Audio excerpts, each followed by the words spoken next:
ဒီမဲ့မမဒီတခါဟာအကောင်လုံးကြိုက်ပြီဆိုတော့ဒါအတွင်းထဲမှာကိုမဲ့ကုတ်စာလေးရဲ့လိုင်နာလေးကိုညှက်မယ်နော်ကုတ်စာကဒီအစကြည့်ကုတ်လိုက်တော့ရတယ်ဒါမဲ့ပြုတ်ပြုတ်လေးဆိုတော့လေဘင်းလေးမှာတောက်တောက်လေဘင်းပုံလေးပေါ်သွားအောင်လို့မမကကုတ်စာလေးရိုက်မှာနော်ကုတ်စာလေးညှက်မယ်နော်ပလုတ်တော့ဒီမှာမကဒါနှစ်ခုစာကိုဟိုဘက်ဒီဘက်နှစ်ဖက်စာကိုတန်းပြီးတော့ညှက်လိုက်မှာဆိုတော့เนาะဒီမှာဘယ်ဘက်ကပဲထက်တဲ့ဒီမကြတော့ဒီမှာကော်ပါရာနဲ့ကော်ပါရာနဲ့ကိုထက်ထားတယ်ကော်မပါရာနဲ့ကော်မပါရာနဲ့ထက်ချင်လဲရတယ်ဘာဖြစ်လို့လဲဆိုတော့နှစ်ခုလုံးကိုတစ်ခါတည်းကြိုက်မှာမို့လို့တစ်ခုရင်ဘုံတွေကြိုက်မယ်ရင်ဘုံတစ်ဖက်ကရင်ဘုံတစ်ဖက်ကအလဲကနေခွဲထားတဲ့ဟာကြိုက်မယ်ဆိုလို့ရှိရင်เนาะဒီအင်ဂျီရဲ့အလှနဲ့ဒီ17ပါးရဲ့17ပါးလို့လည်းခေါ်တယ်လိုင်နာလို့လည်းခေါ်เนาะအဲ့ဒီလိုင်နာရဲ့ဒီမှာကော်ပါရာနဲ့အင်ဂျီရဲ့အလှနဲ့တင်ပြီးတော့ကြိုက်ရတယ်เนาะအားလေးမှတ်ထားပြီเนาะဒါမကဒီမှာနှစ်ခုစာအတွက်တစ်ခါလေးကြိုက်လိုက်မှာဆိုတော့ဒီမှာဒီအပေါ်လွှာလေးကနေပဲတလက်မခောက်ထားတဲ့စီလေးကနေပဲညီအောင်တင်ပြီးတော့เนาะသူ့အတိုင်းလေးကြိုက်မယ်အင်ကြီးတွဲတဲ့အစာတွေဆိုလို့ရှိရင်ဒီတွဲနေတော့ဒီလိုဘေးကိုရောက်သွားတတ်တယ်အရှိကိုရောက်သွားတတ်တယ်ကိုလည်းပင်မဖောက်ခဲ့တာဘယ်လောက်တုံးဆိုတော့ဒီမှာ3လက်မဆိုတော့3လက်မလေးပြန်တိုင်းလိုက်မယ်เนาะတိုင်းပြီးတော့ဒီမှာအဲ့3လက်မနေရာလေးကိုဒီလိုလေးရွှေ့ပြီးတော့ဒီမှာသူ့ရဲ့ level အဝိုက်တိုင်းလေးကြိုက်လိုက်မယ်เนาะ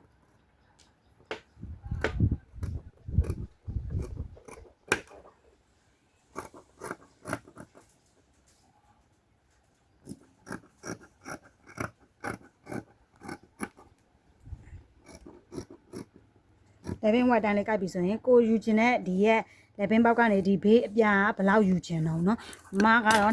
တလက်မ6စိတ်ပြားယူမယ်တလက်မ6စိတ်ပြားယူမယ်ဆိုတော့ဒီမှာကိုညှက်ထားတဲ့နေရာတလက်မ6စိတ်နေရာရောက်ပြီဆိုလို့ရှိရင်ဒီမှာဖယ်ရဲပြီးတော့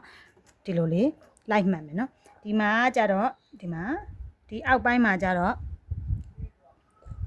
ဒီမှာတလက်မနေရာနေအညီလေးနေရာကိုဒီမှာခဲလေးပြန်မှတ်ပေးမယ်เนาะဒီမှာအောက်ကဆက်ကူကလည်းမညီဘူးဆိုတော့လေလိုင်းနာမညီဘူးဆိုပြီးရင်ဒီမှာတလက်မ6စိတ်ဝိုက်မယ်เนาะ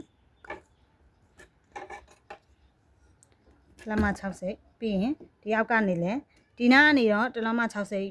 ယူလို့မရဘာလို့ဆိုတော့တလက်မ6စိတ်ဆိုရင်ဒီမှာအောက်လေဘင်းပေါက်ဖောက်တဲ့နေရာရောက်သွားမယ်เนาะအဲ့တော့မမတို့ကဒီအောက်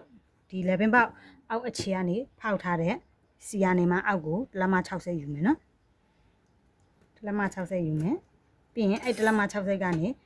ဒီသူ့ရဲ့လေဘင်းပုံကြီးအတိုင်းတော့ white လိုက်ပြီးတော့ကြိုက်လို့မရဘူးလေနော်ကိုဒီမှာအဆင်ပြေတယ်လို့လေလှအောင်လေး white တက်ပြီးတော့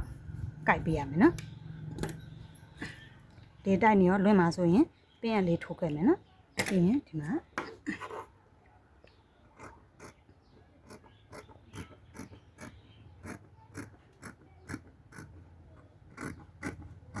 ပြီးရင်ဒီကတော့တလက်မ6စိတ် white ခဲ့တဲ့အတိုင်းလေးပဲနော်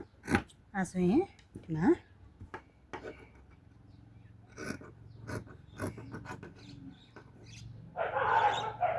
ရပါပြီနော်အဲဆိုရင်ဒီမှာလေဘုံလုံးလေးကဒီလိုလေးဖြစ်မယ်နော်ချုပ်ပြီးတဲ့အချိန်ကြရင်နော်ချုပ်တာကဒီမှာဒီကနေ2စိတ်3စိတ်လောက်ချုပ်မယ်ဒီကနေလဲချုပ်မယ်ဆိုတော့ဘေးတော့နည်းနည်းပြည့်သွားမှာပေါ့ကွယ်လေဘင်းပုံလေးကဒီလိုလေးရှေ့လေဘင်းပုံလေးကဒီလိုလေးဖြစ်မယ်နော်ပြီးရင်နောက်လေဘင်းတော့တစ်ခါတည်းကြိုက်လိုက်မယ်နောက်လေဘင်းကကြတော့ဒီလိုခောက်လိုင်းဘက်ကနေကြိုက်ပေးရမယ်ဘာဖြစ်လို့လဲဆိုတော့အင်ကြီးရဲ့နောက်ချမ်းဒီမှာခောက်ထားတဲ့အတွက်နော်အင်ကြီးရဲ့နောက်ချမ်းခောက်ထားတဲ့အတွက်ဒီလိုခောက်လိုင်းဘက်လေးကနေကြိုက်ပေးရမယ်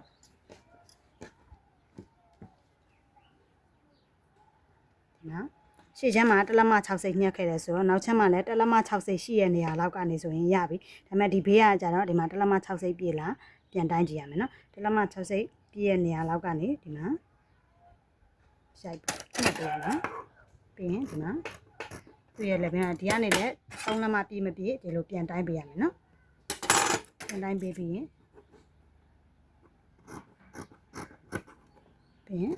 ဒါတော့မအောက်မှာလွတ်နေတဲ့အတွက်ဒီမှာအစွန်ထိကိုက်ချပလိုက်မယ်နော်ပြီးရင်တလက်မ60တလက်မ60တလက်မ60ပြီးရင်အဲ့အဝိုက်တိုင်းညက်ပြီးရင်ဒါအစပေါ်ကိုကတ်တော့မယ်နော်အစပေါ်ကိုကတ်တဲ့အချိန်မှာအင်းကြီးစားရဲ့မလှပတ်နဲ့နော်အင်ကြီးစားရဲ့မလှပတ်ဒီမှာပန်းလေးတွေပေါ်ထားတာအလှလေးနော်ဒီမှာအင်ကြီးစားရဲ့မလှပတ်နဲ့ဒီကော်ပါရာနဲ့ကိုကတ်ပေးရမယ်နော်ကော်ပါရာနဲ့ကိုကတ်ပေးရမယ်အရှိလေဘင်းညှက်ထားတဲ့ဟာတွေလည်းအဲ့လိုပဲဒီမှာအစရတဲ့နားလေးကနေ ဒီလိုမျိုးအဆင်ပြေတယ်လို့လေးကတ်ပေးလို့ရတယ်နော်အစရရဲဆိုရင်တော့ဒီလိုတဲ့အတိုင်းကတ်တာပိုကောင်းတာပေါ့ပဲဒါပေမဲ့ဒါစက်ကူဆိုတော့နည်းနည်းလေးတောင့်နေရဆိုတော့ကိုအဆင်ပြေတယ်လို့လေးရတဲ့နားလေးကနေလှည့်ပြီးတော့ကတ်ပေးလို့ရတယ်နော်အဲဆိုရင်ဒါမမကမိကျွေးကတ်လိုက်တော့မယ်နော်အင်ကြီးရဲ့မှလာအင်ကြီးအစရဲ့မှလာနဲ့ကော်ပါတာနဲ့ကတ်မှာနော်